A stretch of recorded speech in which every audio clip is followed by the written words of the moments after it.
ಚುನಾವಣೆಗೆ ಮೊದಲು current shock ಆಯಿತು, ಅದಾದ ನಂತರ ಪೆಟ್ರೋಲ್ ಶಾಕ್ ಬಂತು, ಅಂದರೆ ಆಲ್ಕೋಹಾಲು.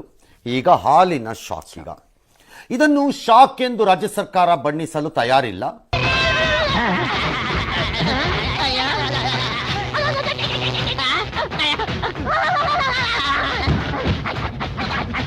ಪ್ರಾಬ್ಲಮ್ ಏನು ನಮಗೆ ಅಂದರೆ, ಅವರು ಹೆಚ್ಚಿಸಿದಾಗ ಇವರು ಓ ಎಂದು ಬೊಬ್ಬೆ ಬಡಿಯುವುದು, ಇವರು ಹೆಚ್ಚಿಸಿದಾಗ ಅವರು ಓ ಎಂದು ಬೊಬ್ಬೆ ಬಡಿಯುವುದು.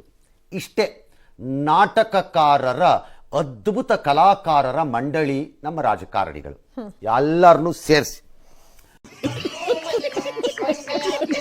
ರಾಜ್ಯದಲ್ಲಿ ಮುಂಗಾರು ಮಳೆ ಆಗ್ತಾ ಇದೆ, ಎಲ್ಲೆಲ್ಲೂ ಹಸಿರಿನ ಮೇವು ಯಥೇಚ್ಛವಾಗಿ ಸಿಗತ್ತೆ. ಪರಿಣಾಮ 90 ಲಕ್ಷ ಲೀಟರ್ ಇದ್ದ ಹಾಲಿನ ಉತ್ಪಾದನೆ 99 ಲಕ್ಷಕ್ಕೆ ಹೋಗಿದೆ.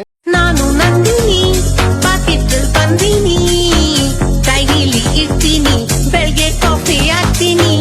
ಇದು ಕಾಮನ್ ಸೆನ್ಸ್ ಇರಬೇಕಾದ, ಸಾಮಾನ್ಯ ಜ್ಞಾನ ಇರಬೇಕಾದ, ಮಹಾಪರಿಣಿತರಂತೆ ಬಾಯಿ ಬಡಾಯಿ ಕೊಚ್ಚಿಕೊಳ್ಳುವ ಕೆಎಂಎಫ್ಗೆ ಗೊತ್ತಿರಬೇಕಿತ್ತು. ಸಮ್ಮರ್ನಲ್ಲಿ ಇಳಿಯತ್ತೆ, ಮಾನ್ಸೂನ್ ಬಂದ ಕೂಡಲೇ ಹೆಚ್ಚತ್ತೆ. ಅದಕ್ಕೆ ತಯಾರಿ ಏನು ಎಂಬ ಪರಿಜ್ಞಾನ ಅವರಿಗೆ ಇರಬೇಕಿತ್ತು.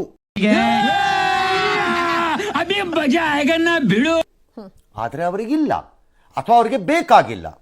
ಇದರ ಪರಿಣಾಮ ಉತ್ಪಾದನೆ 15ರಷ್ಟು ಹೆಚ್ಚಿದೆ. 15ರಷ್ಟು ಹೆಚ್ಚಿಲ್ಲ, 7 ಲಕ್ಷ ಅಂದರೆ ಆಲ್ ರೈಟ್. ಆದರೆ ಏನು ಮಾಡೋದು ಅದು ಹಾಲನ್ನ ಅಂತ. ಸೊ ಅವರೇ ತೀರ್ಮಾನ ಮಾಡಿದ್ರು ಏನು ಮಾಡೋದು ಹಾಲನ್ನ ಅಂದಿದ್ದಕ್ಕೆ. ಎಲ್ಲರಿಗೂ ಜಾಸ್ತಿ ಕೊಟ್ಬಿಡೋದು, ವಸೂಲಿ ಮಾಡೋದು. ಯಾವನ್ ಬಂದು ಕೇಳಿದ್ದ ನಿಮ್ಮನ್ನ ಜಾಸ್ತಿ ಕೊಡೋ ಹಾಲನ್ನ ಅಂತ? ನಿಮ್ಮನ್ನು ಕೇಳಿದ್ನ ಯಾವನಾದ್ರೂ? ನಿಮಗೆ ಕಾಗದ ಬರೆದಿದ್ನ? ಯಾವನ್ ಕೇಳಿದ್ದ ನಿಮ್ಮನ್ನ 50 ml ಹಾಲು ಕೊಡು ಅಂತ?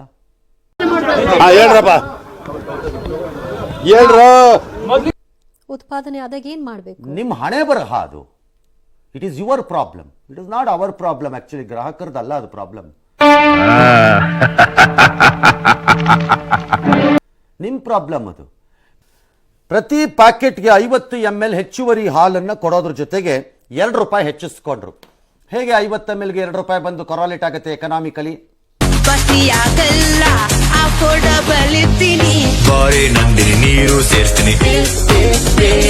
ವಯಬಲ್ ಹೆಂಗಾಗತ್ತ ಅದು ನಿಮ್ಗೆ? ಹೆಂಗೆ ಸುಮ್ಮನೆ ಹಾಕಿದ್ರು. ನಂದಿನಿಯ ಎಲ್ಲಾ ಮಾದರಿಯ ಹಾಲಿನ ಪ್ಯಾಕೆಟ್ ಮೇಲೆ 2 ರೂಪಾಯಿ ಹೆಚ್ಚಿಸ್ಕೊಂಡು ಹೋದ್ರು. ಪರಿಷ್ಕೃತ ದರವನ್ನ ನಾಳೆಯಿಂದಲೇ ಜಾರಿಗೂ ತಂದು ಬಿಟ್ಟರು.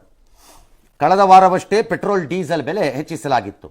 ಆಗ್ಲೇ ನಮಗ್ ಗೊತ್ತಿತ್ತು ಇದಾಗತ್ತೆ ಅಂತ. ಎಲ್ಲ ಫ್ರೀ ಕೊಟ್ಬಿಟ್ಟು ಎಲ್ಲ ಬೊಕ್ಕಸ ಎಲ್ಲ ಖಾಲಿ ಮಾಡ್ಕೊಂಡು ಕುಡಿಯೋಕೆ 1 ಕ್ವಾರ್ಟರ್ಗೆ 20 ರೂಪಾಯಿ ಮಡಗಿದ್ದೀರಾ? ಮತ್ತೆ ನಾನು ಹೇಳಿದ್ದೆ ಇದಾಗೇ ಆಗತ್ತೆ ಅಂತ. ಈಗಲೂ ಹೇಳ್ತೀನಿ ತಗೊಳ್ಳಿ. ನೆಕ್ಸ್ಟ್ ಇನ್ ದ ಕ್ಯೂ ನೀರಾಗೇ ಆಗತ್ತೆ.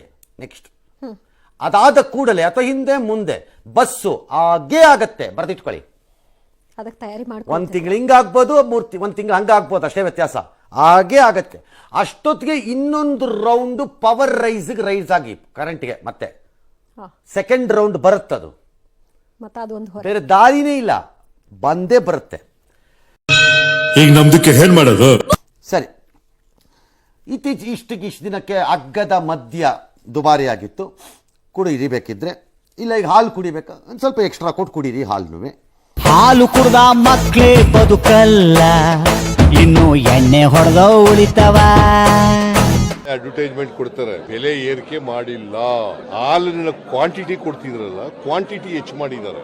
ಆ ಕ್ವಾಂಟಿಟಿ ಹೆಚ್ಚು ಮಾಡಿ ಅದಕ್ಕೆ ಎಷ್ಟು ಬೆಲೆ ಆಗುತ್ತೆ ಅಷ್ಟು ದುಡ್ಡು ಹೆಚ್ಚು ಮಾಡಿದ್ದಾರೆ. ನಾವು 1 ಲೀಟರ್ ಹಾಲಿಗೆ 42 ರೂಪಾಯಿ ತೊಗೊಳ್ತಾ ಇದೀವಿ. 50 ml ಹಾಲನ್ನ ನಾವು ಎಕ್ಸ್ಟ್ರಾ ಕೊಡ್ತಾ ಇದೀವಿ. ನೀವು ಅದಕ್ಕೆ 2 ರೂಪಾಯಿ 10 ಪೈಸೆ ಆಗುತ್ತೆ, ಇನ್ನು 10 ಪೈಸೆ ಕಡಿಮೆ ತೊಗೊಳ್ತಾ ಇದೀವಿ. ನಾವು 50 ml ಹಾಲಿನ ಕಾಸ್ಟ್ ಮಾತ್ರ ತೊಗೊಳ್ತಾ ಇದೀವಿ. ನಾವೇನು ದರವನ್ನ ಎಲ್ಲಾ ಬೆಲೆನೂ ಜಾಸ್ತಿ ಆಗಿದೆ. ಅದು ಹಿಂದೆನೆ ನಾನೇನೆ ರೈತರದೆಲ್ಲ ಗಲಾಟೆ ಆಗ್ತಿತ್ತು. ಎಲ್ಲಾ ಸೊಸೈಟಿಗಳು ರೈತರಿಗೆಲ್ಲ ಬಹಳ ತೊಂದರೆ ಆಗ್ತಾ ಇದೆ. ನೀರ್ ಬೆಲೆನೂ 25 ರೂಪಾಯಿ ಆಗ್ಬಿಟ್ಟಿದೆ. ರೈತಂಗೆ ಸಿಗೋಂತ ಹಾಲಿನ ಬೆಲೆ ಕಡಿಮೆ.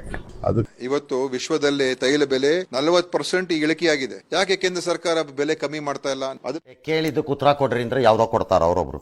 ಒಂದೊಂದ್ಸರಿ ಕರೆಕ್ಟಾಗಿ ಹೇಳ್ತಿರ್ತಾರೆ, ಒಂದೊಂದ್ಸರಿ ಅವ್ರು ಇಷ್ಟ ಬಂದಂಗೆ ಮಾತಾಡ್ತಾರೆ. All right, let's come to the point. ಹೃದಯ ಮಾಡುವ ತಪ್ಪಿಗೆ ಲಿವರಿಗೆ ಶಿಕ್ಷೆ ಏತಕ್ಕೆ? ನಮ್ಮ ಮನಸ್ಸು ನಮ್ಗೆ ಒಳ್ಳೇದು ಮಾಡಿದ್ರೆ ದೇವರು ಅಷ್ಟೇ ಸಾಕು. ಮರ ಯಾಕೆ ನಮಗೆ ಏನಂತೀರ? ತಾಯಿಗೆ ಕೈ ಮುಗಿಸಿ ದೇವರು ಒಳ್ಳೇದು ಮಾಡ್ತಾನೆ ನಮಗೆ.